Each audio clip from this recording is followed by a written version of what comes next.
Hello, everyone. Good morning. Today is going to be Friday, April 17th. It's 8:04. Running a little bit late. Sorry about that. Wanted to tell you guys about trust today. Did a little research, not too in depth. I'm going to follow up on it. Got some key points on a few different sources. Um, we're getting a stream issue here. You guys may have to bear with me. Um, Today we're using the built-in cam of the bedroom, so sorry if quality is not the best, but I have some key points about trust. I have two different sources we'll use today: Psychology Today and Marriage.com. So I'm going to go over 15 ways to build trust in the 7 elements, and I'm going to give you those key points. I'll start with the key points from both of them first, and then I will go into the 15 ways to build trust, and then we'll go into the 7 elements. So some key points. Trust is necessary for any relationship to work well. Lack of trust will steadily erode the relationship. If you want to have any chance of a trusted relationship, don't wait for the other to make the first move. You can't just demand trust from others. You have to show it, get it, and they will reciprocate that. So those are the first 3 points. And then we have the next 3: open communication and listening, building a foundation for couples to feel seen and understood. So share honesty, listen deeply, and reassure each other with steady support. Consistency and reliability build safety where promises are kept and actions are matched with words, inviting trust to deepen and partnership to feel steadier. Vulnerability and empathy uh, deepen closeness when you share fears and joys, respond with compassion, listening, turning challenges into growth for your relationship. So those are going to be 6 of the key points. And then we should go over into 15 ways of building a relationship. So these are going to be from Psychology Today. I will put the links for these articles into the description. So the first thing they have is maintaining open and frequent communication. Don't expect the other person to be a mind reader. I guess I can tell. Sometimes I'm guilty of this, expecting people to know what I'm thinking without telling them. So that's probably something definitely to work on within myself. Be honest and transparent. Do not make political speeches. Be clear about how you feel and what you're thinking and what's making you happy and what's concerning you. Blindsiding people with unexpected thoughts and actions is one of the quickest ways to destroying trust. Be consistent. Would you trust a thermometer that gives you readings each time, or if it were giving unexpected answers? So that is very important. It makes perfect sense. Be reliable and true to your word. So that kind of goes back to being consistent and being honest. So are you going to do something when you say you're going to do it? Are you going to deliver without giving too many excuses? Because eventually the other person says, "Excuse me, but I can't trust you." Be non-judgmental. Don't quickly label or categorize others simply on limitations that are observed. Um, you know, don't tell them they're too quiet, too shy, things like that. Maybe just make sure they're not having to walk on eggshells around you. Be empathetic. Um, I feel you. Don't just speak it, but actually show people that you actually feel that way. Take concrete steps to make them feel better. Establish and respect boundaries. So, making sure, whatever you're going to do is not going to destroy the relationship. Don't force the others to talk about something when they're not ready. Make sure you see what is bothering them and make sure you're not hitting that red line. Make sure you understand that. Make sure you have the opportunity for them to give you that outlet or be the outlet for them to speak to that and get that out, and let them know how you feel, let them know that they're being heard, things like that. Being accountable and apologize. Another great way to be like a 5-year-old is to not be accountable for your actions. So I believe this is something we're living in right now as a crisis, that people are not taking accountability for their actions. I feel like everyone is expecting you to just take their BS and continue. I think don't perpetuate the BS and call people out on that. And then they'll probably change your actions in the future.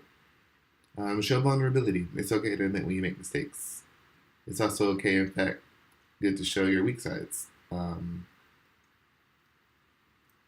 You know, it makes people know that you're not hiding anything, but I will also say,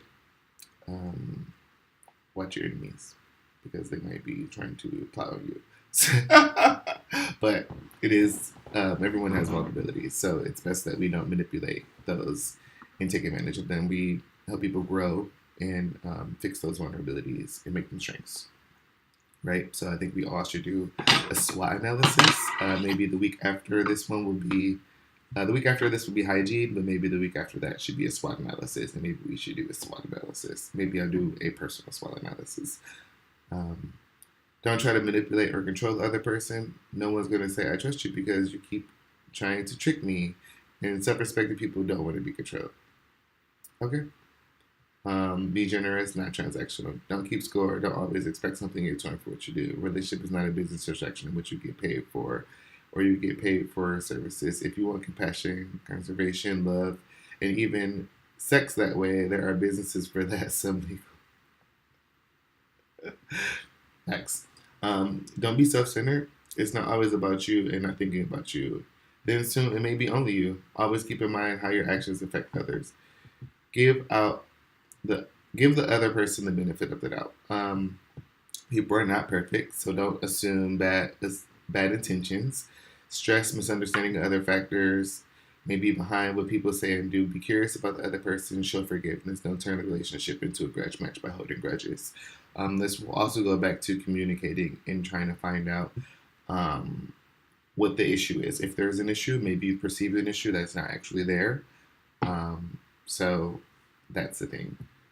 Be there when needed. Ultimately, people show their true character when times are tough. If the others face crisis, are you there when you need them fully? How can they ever trust you again?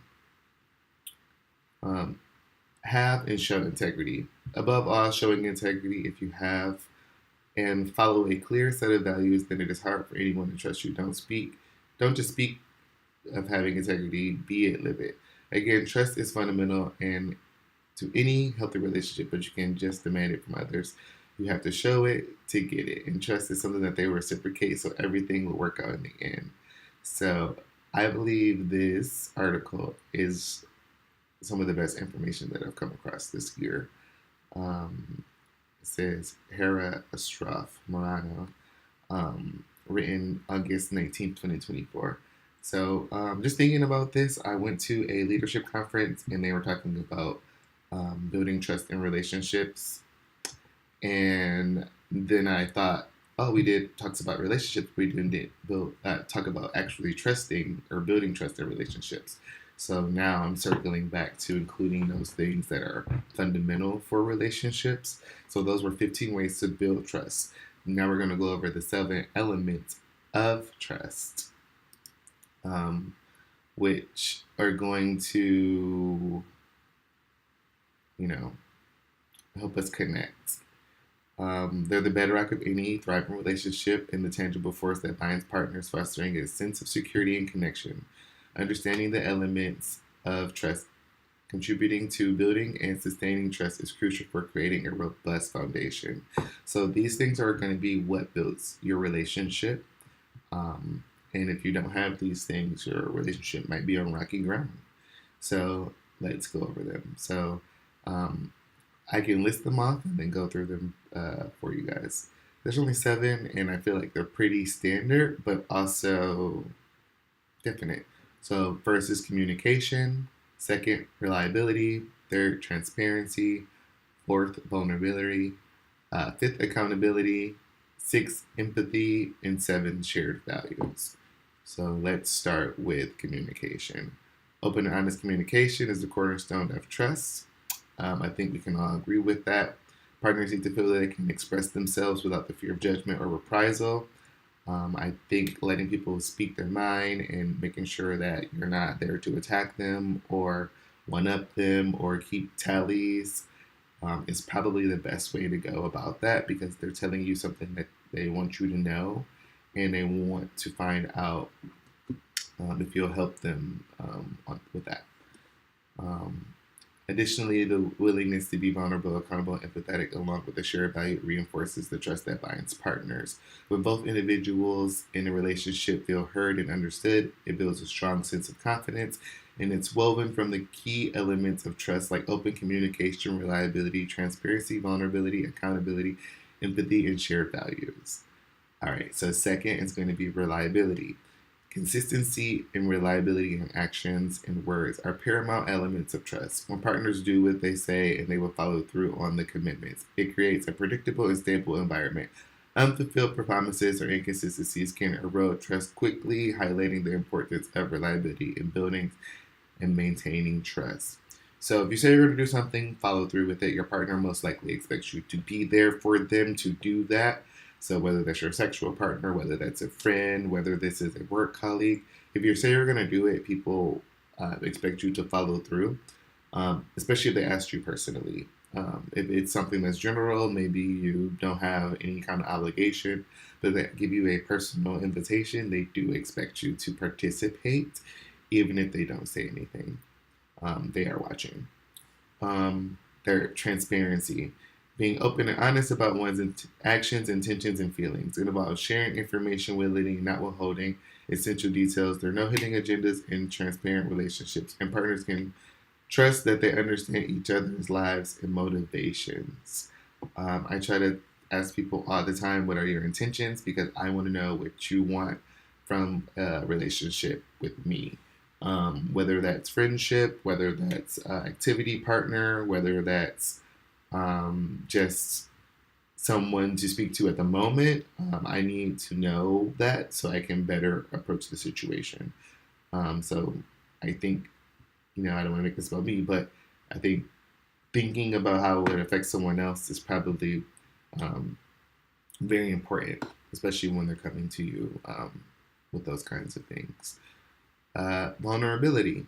Among the types of trust and relationships, also deeply connected is vulnerability. When partners are willing to be open and vulnerable, sharing fears, insecurities, past experiences, create a sense of intimacy and connection.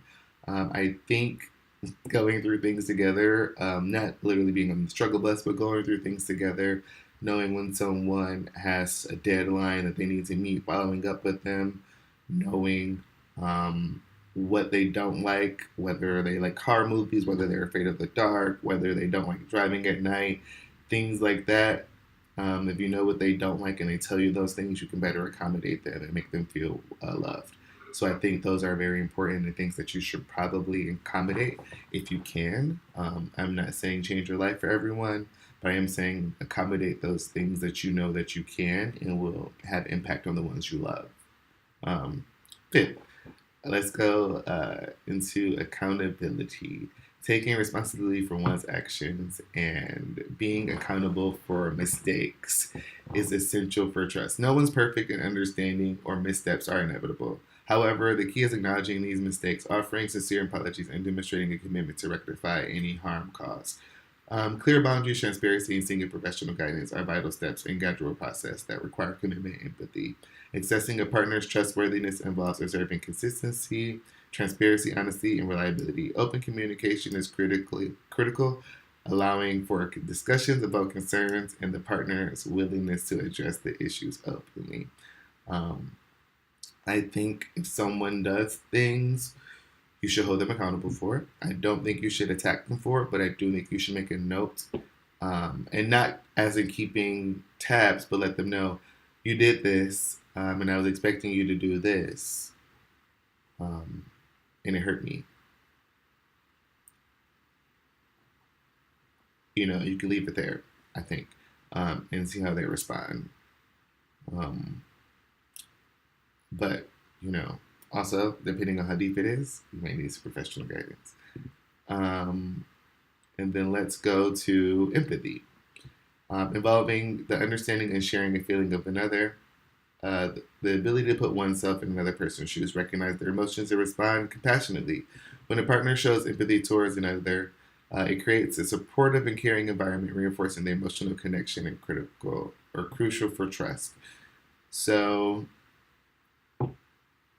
I think being able to empathize, feel what the other person's feeling, understand them is very important. I think we are emotional creatures and we have feelings, and being able to take that energy from someone and relate to it, but not necessarily let you control you, is very important. So I think if you can manage that without taking on that direct feeling, it'll be great. It transforms relationships, allowing them to feel safe, communicate openly, and rely on each other, infusing connections with resilience and deep contact. People want deep contact. They don't want to feel like very distant.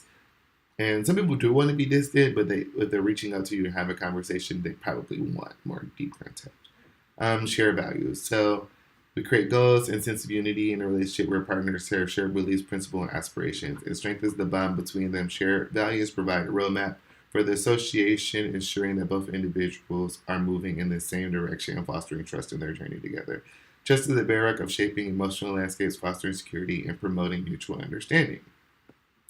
So I believe finding goals that you and your partner want to do together, whether that's um, building something together, going to a class, creating something, learning a new skill, taking on a new hobby, all those things. What are your shared values? What do you like to do together? Those things are probably what strengthen your bond, and forcing them to do things that they don't like to do will probably not be the best, but maybe you should get them out of their comfort zone if it's better for them and you see that they're a lull or lagging on something, or you want them to do something that might be better, more beneficial for them, but make sure you're pushing them to things that you both like, and that it's not manipulating and you're not controlling them. And I believe those are our 2 articles and our 7 elements, our 15 ways to build trust. We are currently at 8:21, so we're doing really well on time. And I'm kind of probably dive deeper into these things over the next few weeks, and mend them with leadership, and then figure out if there's any things that I have missed or I can also incorporate into myself. So that's where I'll be leaving these things currently. Again, we have group bowling this Sunday. That's going to be Grand Blanc Lanes. I believe it's scheduled for around 3 o'clock. Check that out on our website, sebastianevergreen.com. You can RSVP there. It's all free. Our community events are free and open to everyone. We want to build trusting relationships and have activities where people can meet each other, bond, have fun, and all those types of things. So if you're interested, check it out, sebastianevergreen.com. Check out the team calendar. And then, if you like, you can join us on our fan page where things are going to get uncensored soon. And we'd like to see you there if you like to. Other than that, we'd like to have you guys have a great day. And we'll see you next week for hygiene, starting at the same time, 8 o'clock. And then I will let you guys know what the post or the topic discussion will be for the week after. Have a good morning.